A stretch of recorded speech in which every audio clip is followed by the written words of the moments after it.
Ternyata Nabi Muhammad benar guys. Syarat masuk surga dan hidup kekal di dalam surga di dalam Alkitab Kristen ini guys, ternyata dua kalimat syahadat guys.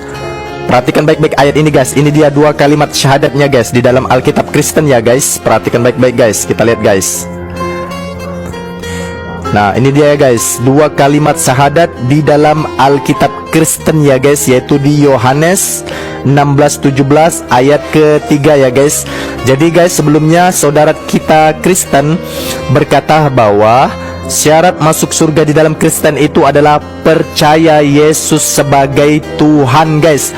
Ternyata bukan guys, bukan itu syaratnya untuk masuk surga dan hidup kekal di dalam surga guys, tetapi dua kalimat syahadat guys. Perhatikan baik-baik ayat ini guys, yaitu di Yohanes 16:17 ya guys, di ayat ketiga. Perhatikan baik-baik guys. Ini dia dua kalimat syahadatnya guys. Perhatikan ya guys.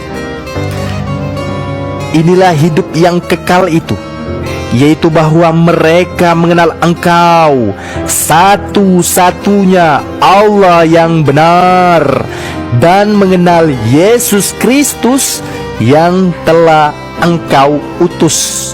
Perhatikan baik-baik guys. Perhatikan baik-baik ya guys. Inilah hidup yang kekal itu, yaitu bahwa mereka mengenal Engkau satu-satunya Allah yang benar. Artinya guys, tidak ada Tuhan selain Allah. Manuel, logika Yohanes 17 ayat 3.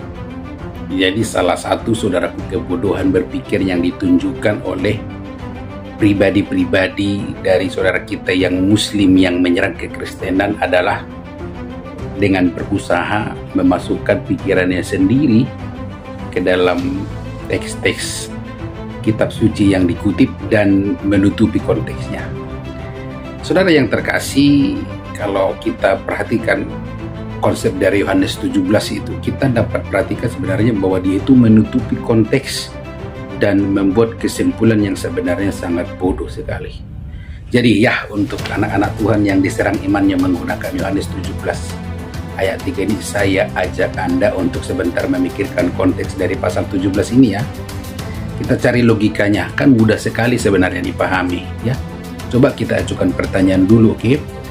Kalau dikatakan Engkau satu-satunya Allah yang benar, apakah maksudnya Yesus bukan Allah? Memang kalau kita cuma sekedar baca sekilas dan kita terjemahkan menurut bahasa sehari-hari sepertinya ya, tapi enggak dong. Coba kita lihat tuntutan logikanya ya. Jadi runut logikanya kita baca dari ayat 22. Saya ambil kesimpulannya biar singkat ya saudaraku. Kan di ayat 22 itu dikatakan kita adalah satu. Pertanyaannya gini, kalau Allah dan Yesus adalah satu, apakah Yesus Allah? Jawabannya adalah ya, karena Yesus adalah firman Allah. Nah ini berhubungan saudaraku dengan ayat 17. Di ayat 17 dikatakan, kuduskanlah mereka dalam kebenaran, firman-Mu adalah kebenaran. Pertanyaannya kemudian adalah, apakah Yesus firman Allah atau apakah kalimatullah itu adalah Allah?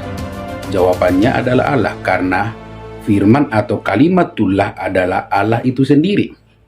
Jadi begini, kalau Yesus itu firman, kalau Yesus itu kalimatullah, apakah dia itu adalah Allah? Jawabannya sudah pasti ya. Yohanes 1 ayat 1 mengkonfirmasinya bahwa firman itu adalah Allah. Sekarang saya ajukan satu pertanyaan lagi, mudah ini. Apakah firman itu menciptakan atau diciptakan? Ayo saudara saya muslim yang menyerang kekristenan, jawab, firman itu Allah atau diciptakan Allah? Sekarang, lalu siapa itu yang menciptakan? Bukankah firman Allah yang menciptakan atau firman Allah diciptakan? Kan lucu ini saudara ya. Jadi saudaraku, jawabannya pasti bahwa firman Allah itu adalah Allah itu sendiri.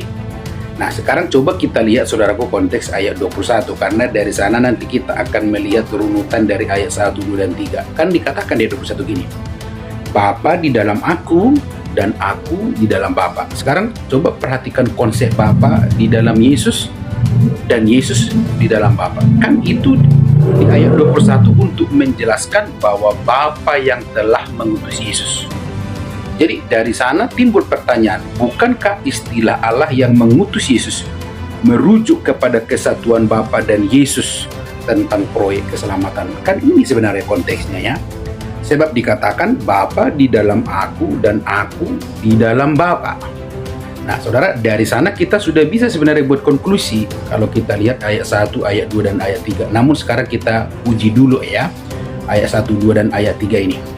Begini, Yohanes 17 ayat 1 berkata, Bapa, telah tiba saatnya, permuliakanlah anakmu supaya anakmu mempermuliakan engkau. Sekarang pertanyaannya begini, bagaimana cara Bapa mempermuliakan Yesus?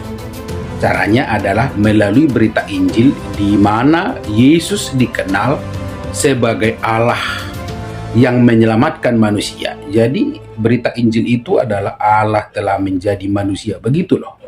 Itu inti dari Yesus Kristus, dan itu justru nanti ditemukan di ayat 3 ya, bahwa Allah mengutus firman-Nya, yaitu Yesus Kristus. Bahwa Yesus datang dari Bapa, satu dengan Bapa, di dalam Bapa. Itu kan yang kita baca tadi konteksnya. Artinya dia adalah firman Allah.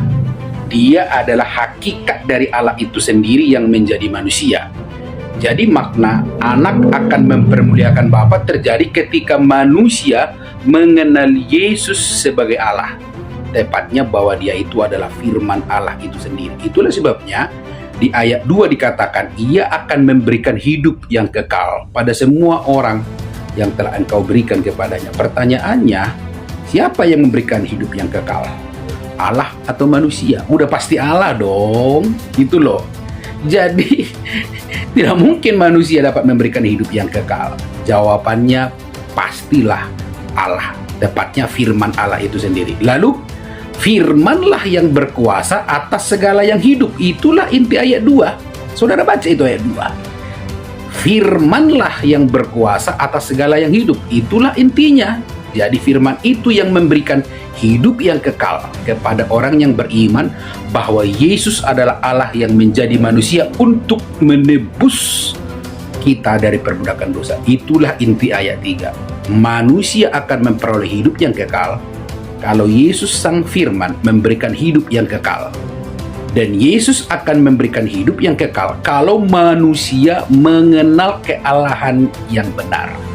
Kealahan yang benar apa? Dalam proyek keselamatan Allah mengutus firman-Nya. Itu loh inti dari Injil. Ayo saudara-saudaraku yang muslim, yang mau belajar Alkitab dengan benar, cari tahu ini ya.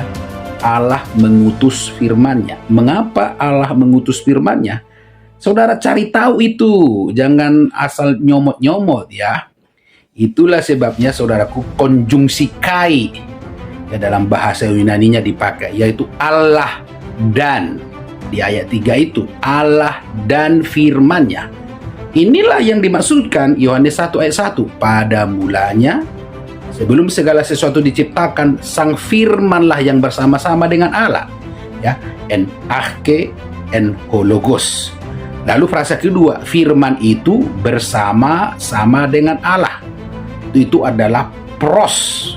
Ya, kata pros digunakan, jadi kai, hologos, en proston theon. Jadi istilah pros menunjukkan kesatuan Allah dan firman-Nya, ya. Bersama-sama dengan Allah itu artinya bahwa Allah dan firman-Nya tidak terpisahkan dalam proyek keselamatan.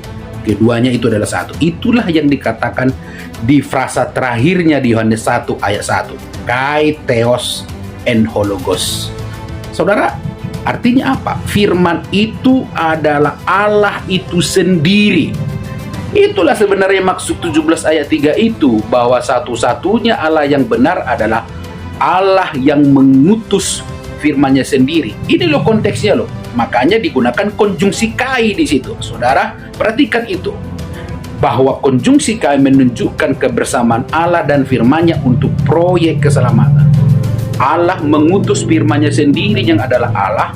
Makanya dalam bahasa Yunani-nya dikatakan Isoon Kriston atau Yesus Kristus. Semua orang Kristen paham betul bahwa Kristus adalah Allah yang menjadi manusia. Sang firman Allah itu sendiri yang diutus atau diurapi memberikan hidup yang kekal kepada orang yang menerima berita kabar baik tersebut. Jadi jangan ambil kesimpulan bahwa Allah satu-satunya Allah yang benar,